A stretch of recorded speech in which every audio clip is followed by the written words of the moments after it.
Welcome to the next question in our CK mock question series. Now we move on the third questions. Let's change the context.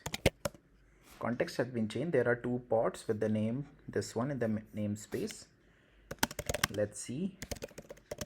And we just wanted to scale it down. That's why I just want to see those parts are part of the deployment stateful set or replica set.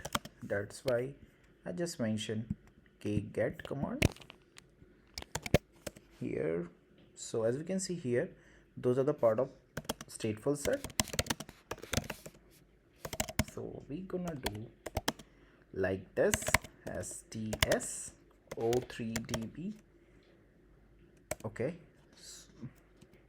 that's why, because I didn't mention, I missed to mention that namespace. This has been scaled down. Thank you for watching. See you in next video.